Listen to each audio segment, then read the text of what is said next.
Hoje veremos um fenômeno bastante curioso que ocorria dentro dos bombardeiros nucleares americanos, que literalmente podia despedaçar seus tripulantes se estes estivessem no lugar e momento errados. Há quase um ano falamos do mesmo caso, mas especificamente no modelo B-29 Super Fortress.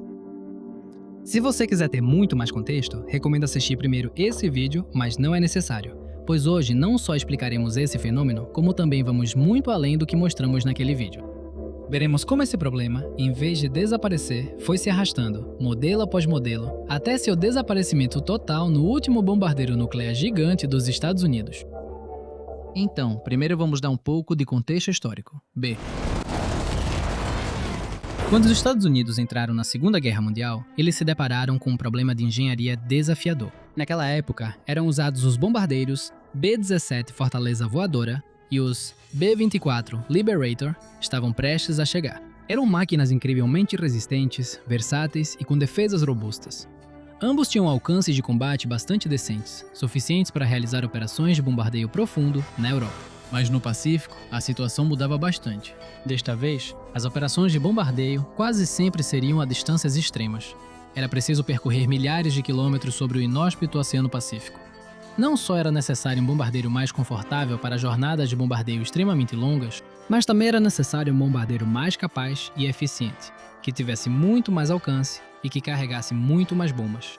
Assim nasceu o B-29 Super Fortress. Este novo bombardeiro representou uma evolução sem precedentes. Quase toda a cabine era pressurizada e tinha um sistema de aquecimento que tornava muito confortável a permanência dentro do bombardeiro. Comparado aos seus predecessores, também podia voar muito alto e carregar o dobro de bombas. Além disso, tinha o dobro de alcance do Liberator, tornando possível realizar operações a distâncias impensáveis antes da guerra. O B-29 dobrou as estatísticas de seus predecessores, mas se olharmos bem, ele só aumentou cerca de 40% de tamanho em relação ao B-17. Como conseguiram dobrar as capacidades do bombardeiro sem aumentar tanto o tamanho final? Otimizando ao máximo espaço. Em particular, para dobrar o compartimento de bombas, o que foi feito foi aproveitar todo o corredor que normalmente era deixado para conectar a área dos artilheiros com a cabine frontal, fazendo com que todo o centro do avião fosse o compartimento de bombas. O tamanho dele aumentou exponencialmente, e agora era possível transportar grandes bombas. Mas isso também dividiu a cabine do avião em duas, uma área de comando e outra área dos artilheiros. Para resolver isso, conectaram as duas partes do avião com um tubo chamado tubo de comunicação. Era um tubo hermético que conectava as duas partes do avião, mantendo a pressurização. O tubo media 10,3 metros de comprimento e tinha apenas cerca de 60 centímetros de diâmetro. Você tinha que passar rastejando, então se você fosse um pouco gordinho, era difícil passar. Era coberto por lona e você podia atravessá-lo em 20 segundos, se fosse rápido. No entanto, esse tubo era o responsável por um perigo letal dentro dos bombardeiros americanos. Eu pessoalmente o chamo de túnel do diabo. Os B-29 voavam alto, mas isso não os tornava imunes às defesas aéreas dos japoneses, muito menos a um interceptador. Se o avião recebesse algum dano na fuselagem ou em um dos astrodomos que possuía, coisas ruins podiam acontecer. Se o dano fosse tal que expusesse a cabine, ocorria uma despressurização repentina. O vento causado pela descompressão podia chegar a 260 km por hora dentro do túnel. Se um tripulante estivesse dentro, ocorria um efeito de zarabatana, sendo lançado e colidindo com os instrumentos da cabine dos artilheiros a essa velocidade, obviamente com consequências fatais. Mesmo se você estivesse fora do tubo, mas perto o suficiente dele, poderia ser sugado, e dependendo de como entrasse no tubo, a 200 km por hora, poderia se transformar em uma bolinha de gude humana. Isso não é ficção, o aviso estava presente nos documentos dos bombardeiros da época. E como havia tripulantes oficiais para isso, também existiam medidas oficiais para evitar todo esse problema. Os tripulantes eram obrigados a despressurizar o avião 30 minutos antes de chegar à zona de combate.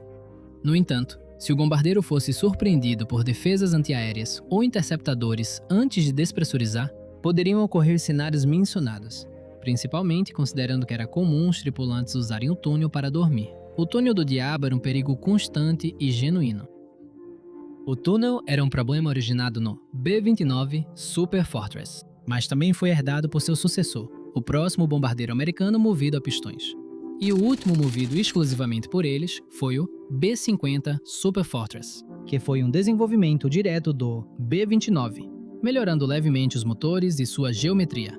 Para esse bombardeiro, grande parte do interior foi mantida, então o túnel continuou presente sem alterações, 10 metros e 60 centímetros de diâmetro.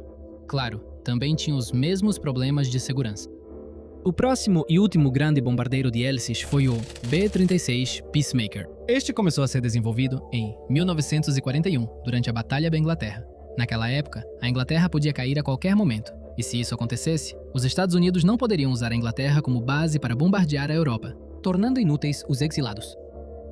Existem B-17 e B-22, Libertador, até mesmo os futuros B-29.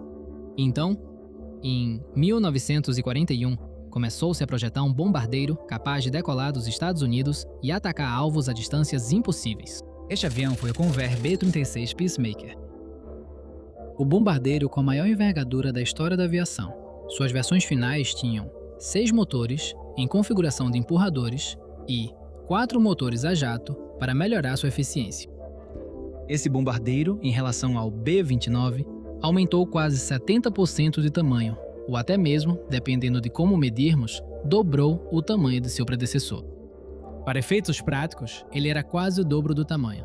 E embora seu primeiro voo tenha ocorrido depois do fim da Segunda Guerra Mundial, portanto não pôde cumprir seu propósito, ele caiu como uma luva para os Estados Unidos, já que era o único bombardeiro capaz de carregar as enormes bombas de hidrogênio de 18 toneladas que surgiram. Isso foi logo no início da década de 50. Foi o primeiro bombardeiro nuclear estratégico com alcance intercontinental. Como foi projetado durante a Segunda Guerra Mundial, seguiu a mesma linha de design do B-29, tendo praticamente a mesma configuração. Herdou de seu antecessor o enorme túnel de comunicação. Desta vez, media 26 metros, quase o triplo do que tinha, o B-29.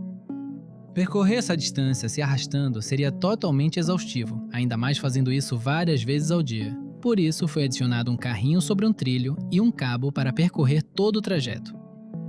Você pode pensar que nesse caso, o Peacemaker seria muito menos perigoso, mas é justamente o contrário.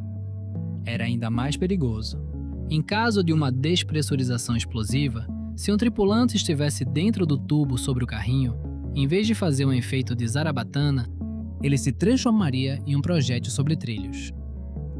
O carrinho sobre trilhos oferecia muito menos resistência do que o corpo sobre uma lona, e o túnel era muito mais longo, multiplicando a velocidade final do tripulante. Além disso, os B-36 operavam a uma altitude muito maior do que os B-29, de modo que as despressurizações explosivas eram muito mais severas. Também deixavam uma janela de tempo de apenas 10 segundos para alcançar as máscaras de oxigênio. Então, se um tripulante estivesse no túnel, seria impossível para ele alcançar as máscaras a tempo. Mesmo que fosse dada a ordem de evacuação, estar dentro do túnel era uma sentença de morte, já que você demoraria de 30 a 60 segundos a mais do que todos os outros tripulantes para colocar o paraquedas.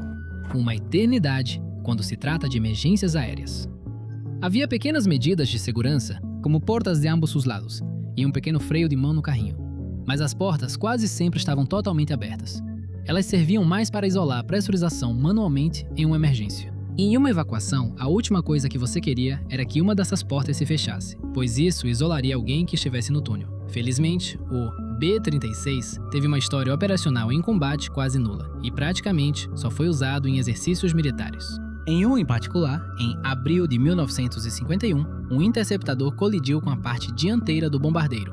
Todos os artilheiros da parte traseira conseguiram evacuar com sucesso. No entanto, nenhum tripulante da parte dianteira conseguiu sair da área. Assim que o B-36 voou pela primeira vez, o desenvolvimento do B-52 Stratofortress começou instantaneamente. O objetivo era simples: criar o primeiro bombardeiro estratégico nuclear a jato. Ambos os lados haviam obtido documentos e planos do eixo, e particularmente a Alemanha foi o país que mais avançou nesse campo naquela época. Portanto, era questão de tempo até que os soviéticos também fizessem seu bombardeiro a jato. O novo bombardeiro tinha que ser como o Peacemaker. Ele precisava decolar e ser capaz de atingir alvos a milhares de quilômetros, mas também voar muito mais alto para evitar as defesas antiaéreas. E embora tecnicamente pudesse carregar o mesmo peso em bombas, o B-52 era muito mais rápido, graças ao uso exclusivo de motores a jato. O B-52 acabou sendo 2 vezes menor que o Peacemaker, e da mesma forma que na transição de uma versão de bombardeiro para outra, o B-52 quase dobrou as capacidades do B-36. O espaço foi muito melhor otimizado e não havia razão para ter cabines conectadas por um tubo. Os tripulantes passavam a maior parte do tempo sentados em seus assentos ejetáveis, concentrados em uma única cabine dianteira.